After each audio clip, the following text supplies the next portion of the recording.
Hello everybody. आज मैं लेकर आया हूँ क्लास 12 के स्टूडेंट्स के लिए उनके इंग्लिश लिटरेचर से शॉर्ट स्टोरी ईवलिन, जेम्स जॉयस के द्वारा लिखी हुई ये story. Let's talk about the author. James Joyce is a major literary figure of the first quarter of the 20th century. He is known for his bold experiments in narrative techniques in fiction. Analysis in his most famous work, Evelyn, is one of the 15 stories of Dublin life that form Dubliners first published in 1914. It is a sympathetic portrayal of Evelyn, who has within her reach escaped from the drudgery of her life but cannot gather enough courage to seize it. Author James Joyce, जिनका जन्म 1882 में हुआ और 1941 में वो इस दुनिया से गए, उन्हें साहित्य के क्षेत्र में 20th सेंचुरी के फर्स्ट क्वार्टर में बहुत अच्छा फेम मिला। उनकी एक स्पेशल टेक्निक की वजह से जाना जाता है, जो साहित्य के क्षेत्र में उन्हें एक अलग ही स्थान दिलाती है। 1914 में जब उनके लेख पब्लिश हुए तो लोगों ने एक महान साहित्यकार के बारे में जानकारियां हासिल की। एक नई तकनीक का प्रयोग करके वो कैसे साहित्य को एक नई दिशा की ओर ले गए, ये जाना लोगों ने।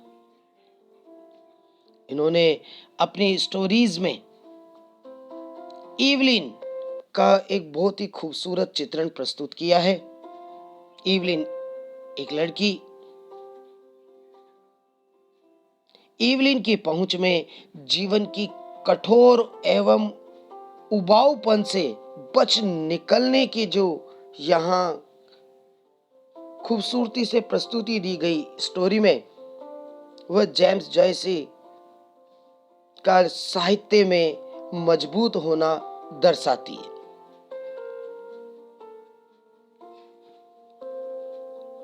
Now, let's start with summary of the story.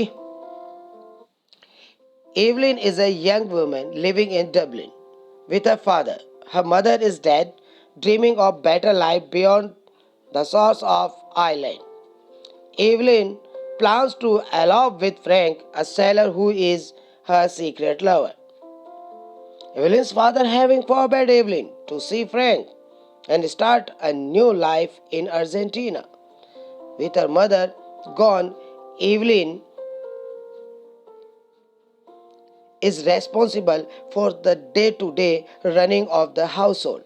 Her father is drunk and only reluctantly tips up his share of the weekly housekeeping money, and her brother Harry is busy working and is away a lot on business.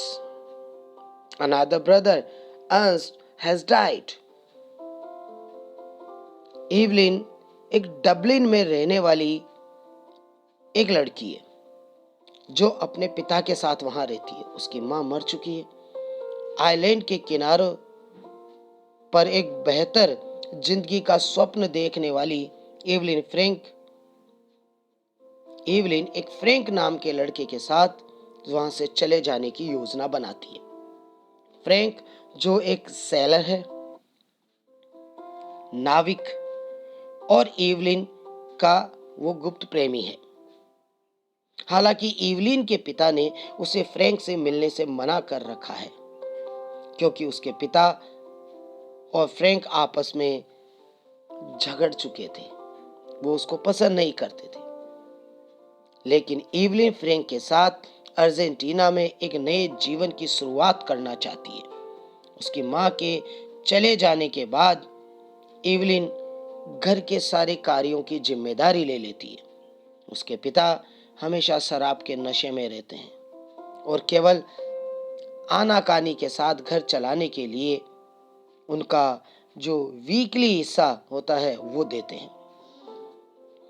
Evelyn का भाई Harry वो हमेशा काम में व्यस्त रहता है और काम से बहुत समय तक घर से दूर रहता है। इवलिन का एक और भाई अर्नेस्ट, वो मर चुका है। Evelyn is tired of this life, and so she and Frank book onto a ship leaving for Argentina. But as she is just about to board the ship, Evelyn suffers a failure of resolve and cannot go through with it. She wordlessly turns round and goes home, leaving Frank to board the ship alone. कहानी आगे बढ़ती है।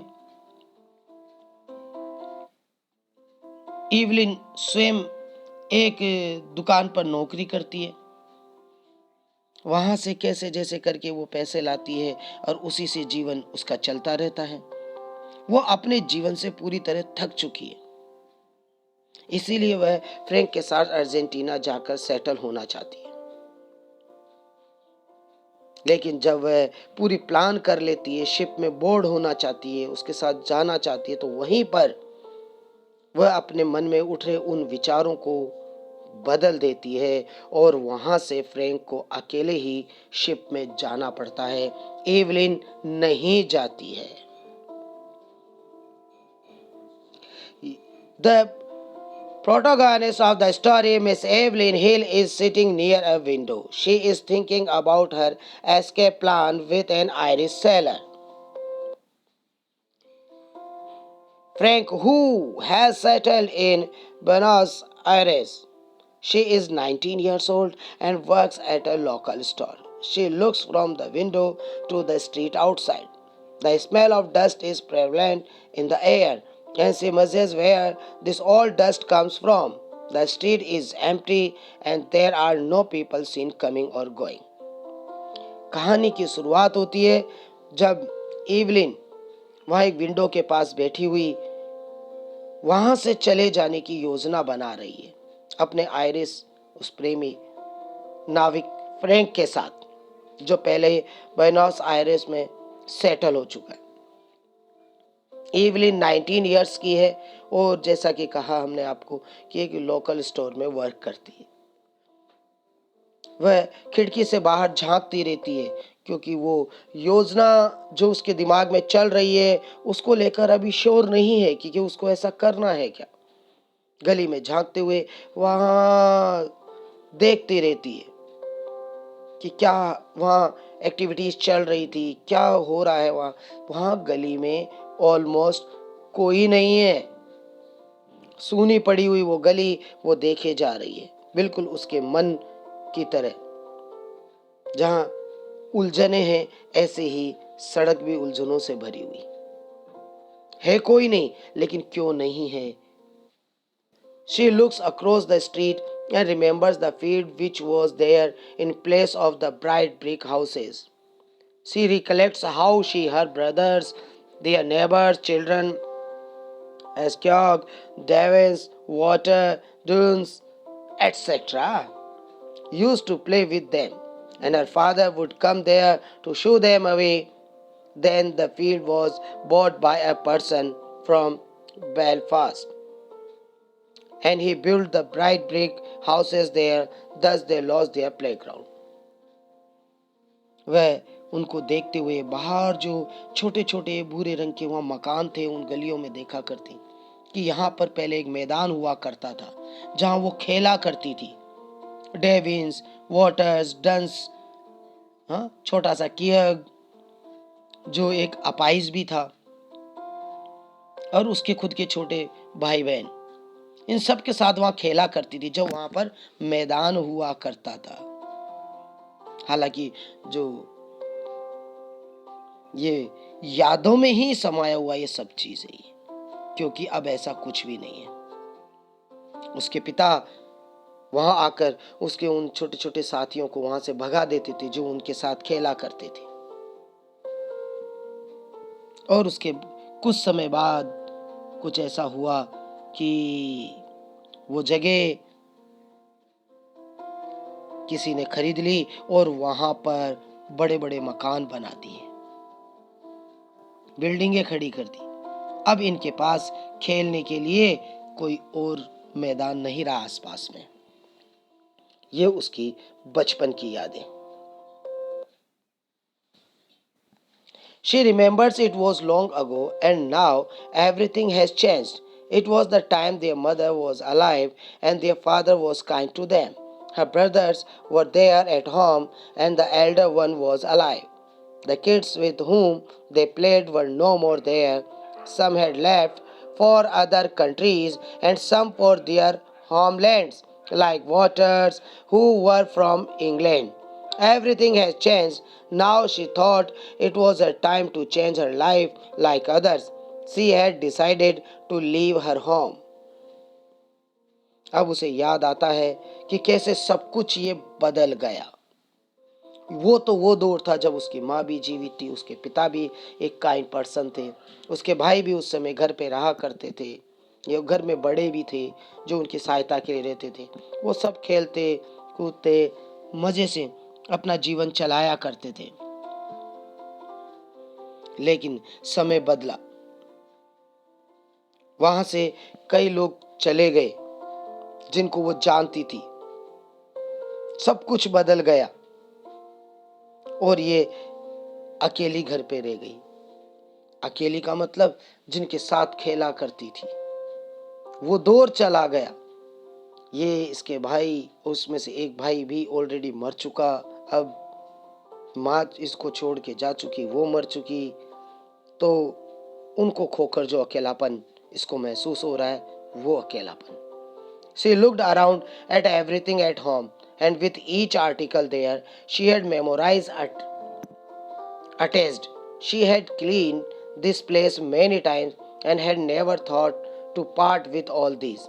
She looked at the portrait of the priest hanging on the wall and remembered he was his father's friend and now was in Melbourne. She had decided to leave her home, but she was still thinking about its consequences. वहाँ इसके जीवन में बहुत कुछ नया आया। ये घर की जिम्मेदारियां संभालने लगी। घर में बैठी हुई जब देखा करती उन चीजों को जो वहां होती, उन सामानों को साफ करते हुए, हटाते हुए, वहां एक पोर्ट्रेट पर उसकी नजर पड़ी जो एक प्रिस्ट की थी, पुजारी की, फादर। वो जो दीवार पे लगी थी, उसको याद आया कि ये प्रिस्ट जो थे वो उनके फादर के अच्छे फ्रेंड थे और वो अब मेलबर्न में चले गए हैं। तो उसने डिसाइड किया कि अब ये भी क्या करेगी, अपना घर छोड़ देगी। तंग आ चुकी है यहाँ घर के इस जीवन से। लेकिन फिर भी बीच बीच में जैसे वो यहाँ से जाने की बात सोचती, वो उसके परिणाम के बारे में भी सोचा करती। She thought that would it be fair to live this way, or what will people say if she leaves on?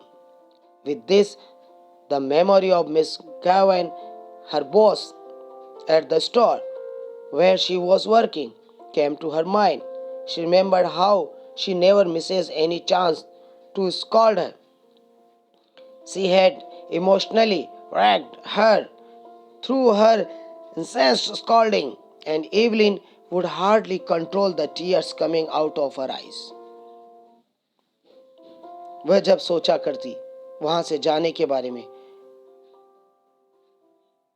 और फिर उसके रिजल्ट, उसके कॉन्सिक्वेंसेस, उसके परिणाम के बारे में कि जब वो चली जाएगी तो फिर क्या होगा।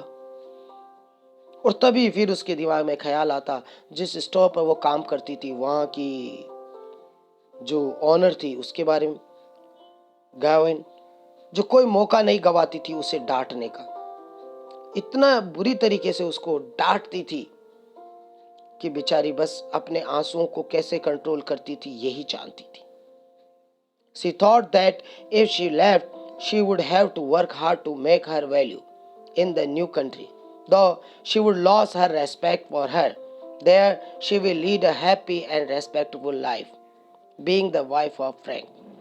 She would have someone who will love her and care for her. She remembers her abusive father, who, after the death of her mother, had become a devil. He was a drinker, spent Harry's and her money on drinking. He would take all her week's earnings, which was 7 shillings, from here on Saturday night. वह अब सोचा करती कि कितनी उलझी हुई उसकी जिंदगी हो चुकी है, उसके सपने सारे खत्म हो चुके। अब वो अगर यहां से जाएगी तो कितने कठिन जीवन उसको वहां जाके गुजारना पड़ेगा, लेकिन जाना होगा। वह अगर एक यहां से जो वो तंग आ चुकी इस जीवन से दूर जाना चाहती है तो वहां फ्रैंक की पत्नी बनकर वो एक जीवन गुजारे। वहां कोई तो होगा जो उसकी परवाह करेगा, उससे प्रेम करेगा। उसे अपने पिता के वो अब्यूजिव वर्ड्स याद आते जो उसकी माता की मृत्यु के बाद हमेशा नशे में रहने वाले राक्षस जैसे हो गए थे। ड्रिंक करते रहना, और हैरी एवलिन के भाई और एवलिन की जो सैलरी होती थी वो उसका बहुत बड़ा हिस्सा ले लेते थे। ड्रिंक करने के लिए उनकी जो वीक की अर्निंग थी वो पूरी वेस्ट कर देते थे, जो मुश्किल से 7 shillings होती थी उस समय, और सैटरडे नाइट स्पेशली वो उसको पूरा बर्बाद कर देते। He has been violent to her mother and she had spent a miserable life. At her deathbed, she had uttered some nonsense words which she couldn't understand and had become terrified. She had asked her to promise to take care of her family. After her death, situation had deteriorated and she had a miserable life, which she has now decided to change by leaving home. उसे याद आ रहा है कि उसकी माँ ने भी कितनी यातनाएं सही है, उसकी माँ के साथ उसके पिता कितने हिंसक रहे हैं। माँ जब डेथ बेड पे थी तब उन्होंने उसको आश्वासन दिया था कि सब ठीक हो जाएगा, लेकिन वो समझ नहीं सकी कैसे क्या ठीक हो जाएगा। वो तो चली गई इस दुनिया से और उसके बाद इसका जीवन गंभीर हो गया। जैसा उसने तो सोचा था उसकी माँ ने कि इसका जीवन अच्छा हो जाएगा, उसकी मृत्यु के बाद उसके पिता इसकी केयर करेंगे, लेकिन ऐसा नहीं हुआ। इसीलिए इसने तय कर लिया है कि वो अब घर छोड़ के चली जाएगी। से स्टार्टेड थिंकिंग अबाउट फ्रैंक, वो फ्रैंक के बारे में सोचने लगी, who had come to change her life. Initially, they met openly, but later, when her father came to know, she told her not to meet him ever. Her father quarreled with Frank and threatened him if he met his daughter. He was suspicious of the sailors and spoke badly of Frank. People around knew that she and Frank had an affair. They were courting each other. He used to sing her songs, and that pleased her. He used to take her to different places, and they had visited the Bohemia girl together. अब अपने बचपन की यादों से निकलकर अब वो Frank के बारे में सोचने लगी कि वो उसके जीवन में आया है, उसके जीवन में नया परिवर्तन लाने के लिए आया है। उसके पिता को जब पता चला था लोगों से भाई ऐसे उन दोनों के बीच कुछ अफेयर चल रहा है, ऐसी जानकारी मिली, उन्होंने जाकर उससे झगड़ा किया, फ्रैंक को धमकाया कि तुम नहीं मिलोगे उससे। फ्रैंक जो इसका मन बहलाया करता था, एवलिन का, उसके लिए गाने गाता था, उसको अलग अलग जगह ले जाता था ताकि उसका मन हल्का हो। उन्होंने साथ में द बोहेमिया गर्ल भी विजिट की।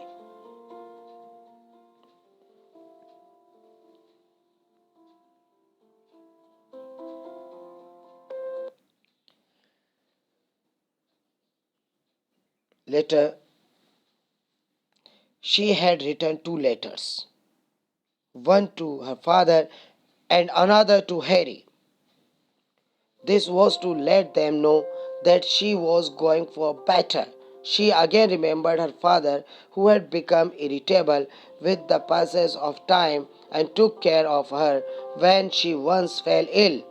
She heard an Italian who was playing music, and that reminded her of her mother's last days.